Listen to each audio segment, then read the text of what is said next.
शरीरावरती जे काही चिन्ह आहे त्याला आपण विश्वरूप दर्शन असं म्हणतो। गुरुजी ते आपल्याला सर्व चिन्ह सांगत आहेत।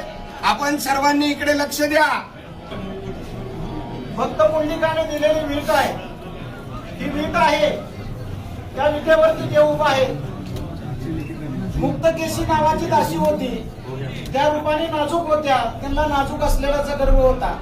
ज्यावेळेस या ठिकाणी देवाच्या दर्शनाला आले त्यावेळेस त्यांच्या मनामध्ये असा भाव निर्माण झाला की मी देवाच्या पायावरती डोकं कसं टेकवावं। त्यांनी देवाच्या पायावरती दर्शन न घेता करंगळी शेजारचं बोट या ठिकाणी लावलेलं आहे, डाव्या पायाला या ठिकाणी बोट उठलेलं आहे आणि त्यांचा गर्भधारण झालेला आहे।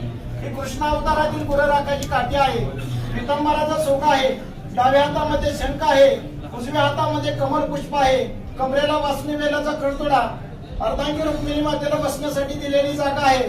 ब्रह्मदेवाचे जन्मस्थान नाभी कमल, भृगुर्षिणी लात मारली मुकुलांचल, गळ्यामध्ये कस्तूप मणी आहे, मकराकार कुंडले आहेत, शिवाकार मस्तक आहे। कुंडली